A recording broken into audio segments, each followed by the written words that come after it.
So basically, this deception could be resolved with a debrief. So basically, whether they were intending to decept them by saying that this will increase their skill level in gymnastics, or if they were just trying to encourage them more into actually partaking, they will 100% need to put this debrief in, which they've missed out. They'll need to put it in just to clarify that this might not happen, because it's just wrong. You shouldn't lead people to believe something when the outcome might not actually be that. Also, you'll see that nowhere in here does it mention that they volunteered. It said that the researcher gave them a health screening questionnaire, and then they chose the healthiest group of gymnasts. They didn't choose to be part of it. They were just handed the health screening questionnaire and then told, this group of people, you will be partaking.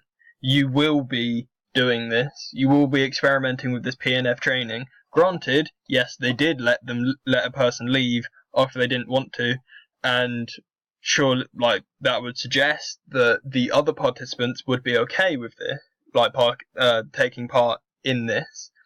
But still, they need to make sure that they volunteer. You can't force people to do it, especially people that are younger, but just because they're easier to manipulate.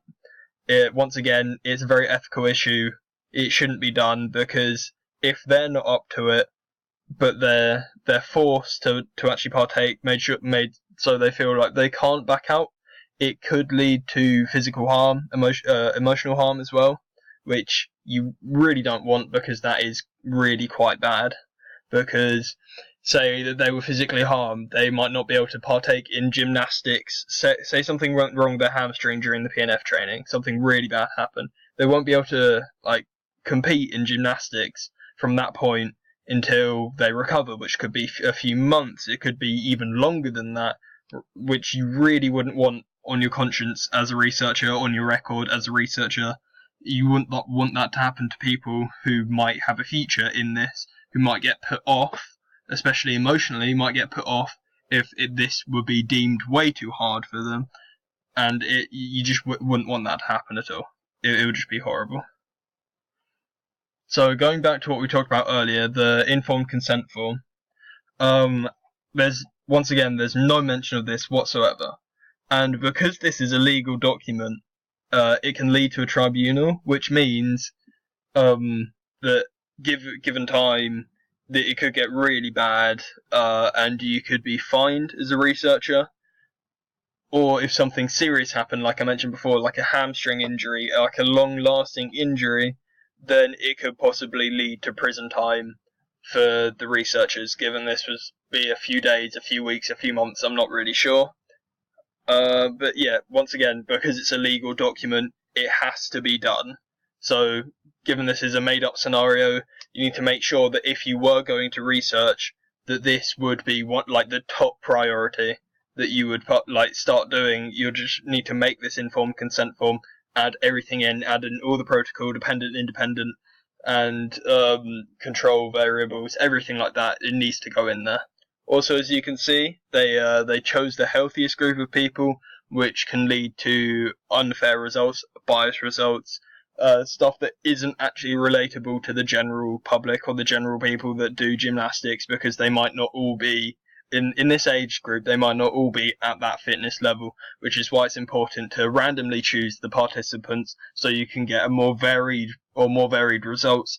Make it so it's not bias, make it so the experiment basically isn't ruined because you choose one specific group of people. And here is scenario 2.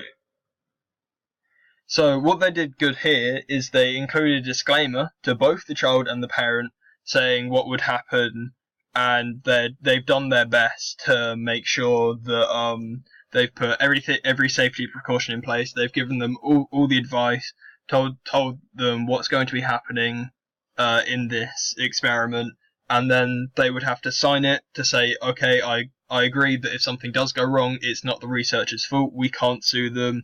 We can't go after them for what goes wrong, because they've done everything in their power to make it as safe as possible for us. Also, as you can see in scenario 2, unlike scenario 1, it is unbiased and it also avoids inequality.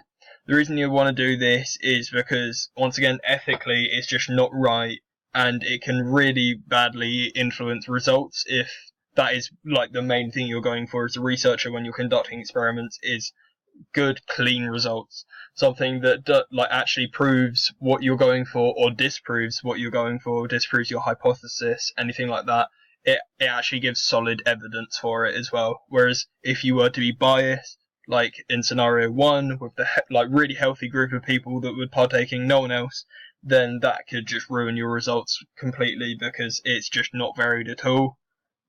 However, because they do forget something, they have to go off and go and find it, and instead of stopping or finding someone else to supervise, they decide just to leave the gymnasts to continue doing their exercise, continue doing whatever they would be doing to try and test these energy supplements or to see if they actually do anything. This is really serious, both ethically and legally, because you're leaving young children or just young gymnasts vulnerable. It's health and safety because they're not safe. If something goes wrong, they could get injured. Like that, if they got injured, then obviously their health would decline because they wouldn't be able to do anything. No one would actually be there to get straight to them to, if it's really serious, to call an ambulance to get them help immediately. They would have to send someone off to go and find them whilst the rest stayed with them. And if they once again couldn't find them quick, then even more harm could be done to that person that has been injured. Say they fell off a bar whilst they were doing a routine, they were doing hoops and they fell off and they missed the crash mat, or they just landed on a really weird angle and somehow did something to their arm or their leg, then no one will be around to help them. This also goes into neglect and responsibility. The researcher, in that point, given time, they are responsible for those children. They are responsible for their health and safety. They need to make sure they don't just leave and neglect the people that need the help. Because like I said, if something does go wrong, then where are they? How can they help the people or the person that's injured? They're just not there at the time that they are needed. From this, if nothing serious happens, but then they are like found out to have left them unsupervised, then they might need some ethical training to make sure that they do understand everything that they need to be doing, such as staying with the children. If physical harm comes from neglect, that is also really, really bad. That because that's just influence, or that I would say that's a punishment for the researcher, but really it's just really bad for the participant because it's just they won't be able to partake in anything further for a good few weeks if it was kind of like a mild injury. But if it's really serious, then maybe a month or a couple of months, which again is just really bad. You don't want that happening because that can affect your credibility. It can also like question or make people question your like how professional you are and everything to do with that. Now on to scenario 3, which is the final scenario that we've got down.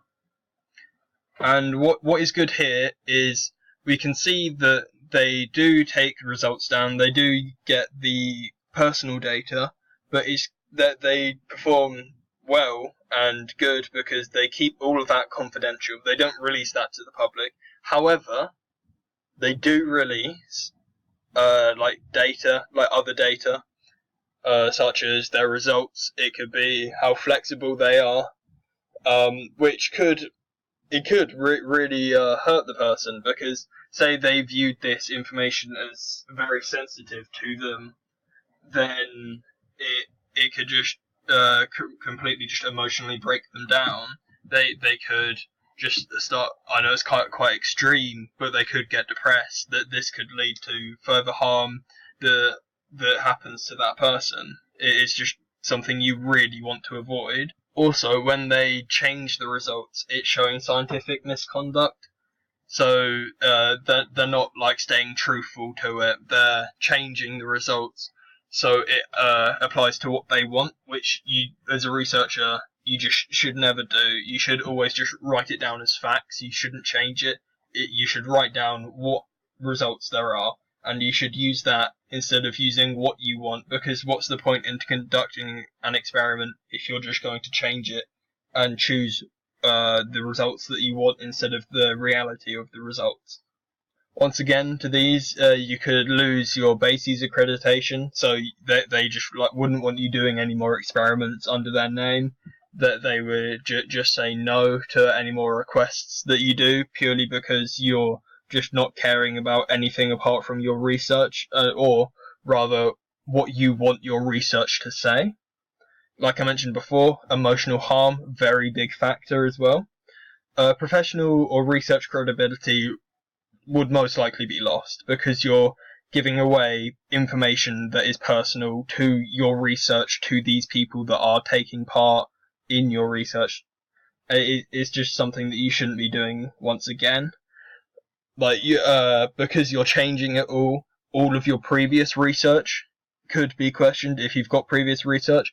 All of it could just be discredited. Everyone just be like, avoid this because this researcher has changed or been known to change their results, so we don't know how reliable it is. So all of your past research will just get thrown away.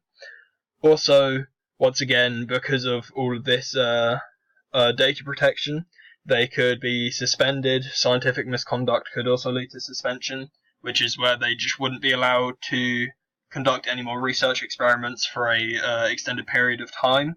And then through that time, they'll probably be doing ethical training, making sure that they know exactly what they should be doing ethically and legally, so they're not harming someone or they're not putting people in a really bad situation that they just shouldn't be put in.